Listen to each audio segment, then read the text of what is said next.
Okay. Why is the Old Testament relevant for today? Well, the Old Testament gives us the the whole story. In other words, most world religions are kind of vague, and they're kind of they're fuzzy. They don't give you, you don't know why you're here, you don't know where you're going. But the Old Testament is the only religious book in the world that actually tells us where we came from, why we're here, and where we're going.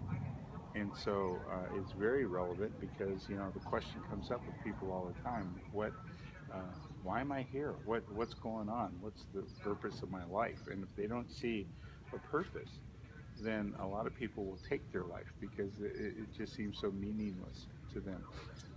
But the Old Testament, not only is it God's story, but it also for us it puts us in perspective of what's going on.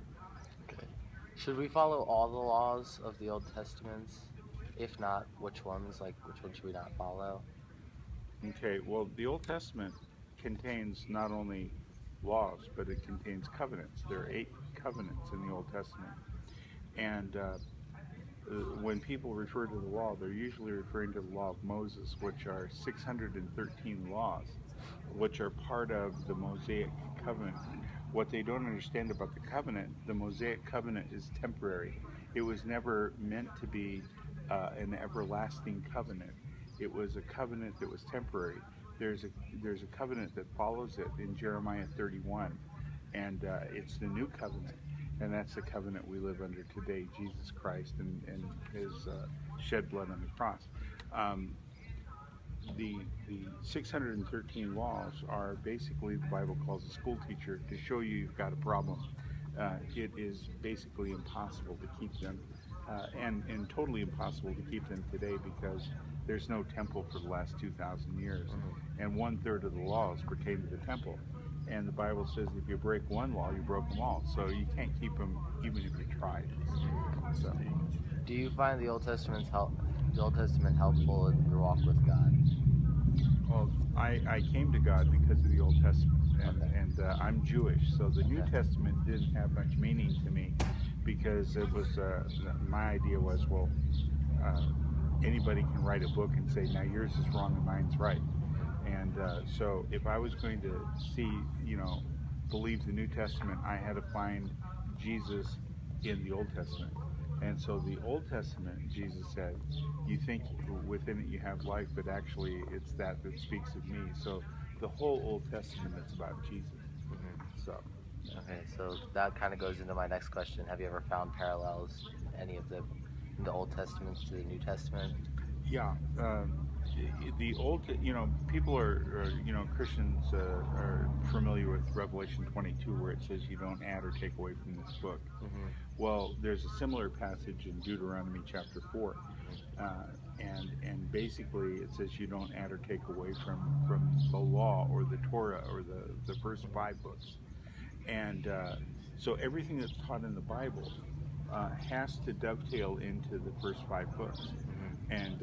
and and likewise the New Testament has to dovetail into those.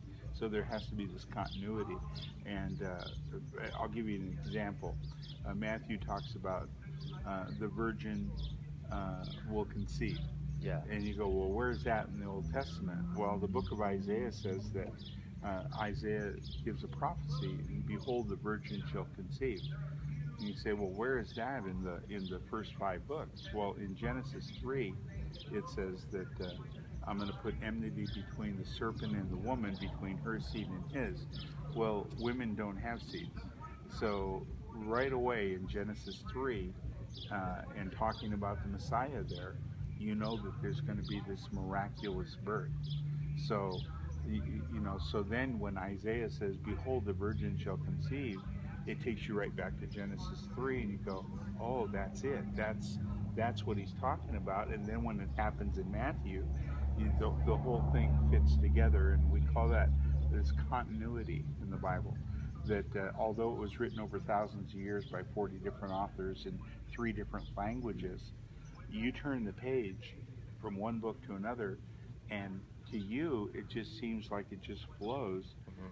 But you just went to another culture, to another language, Mhm. 1,000 years later, and you went from one author was a king and the next author is poor, and but you never, because it just fits together so wonderfully. That's everything I got. All right. Well, thank you. Thank you. Is that enough? Yeah, that's enough.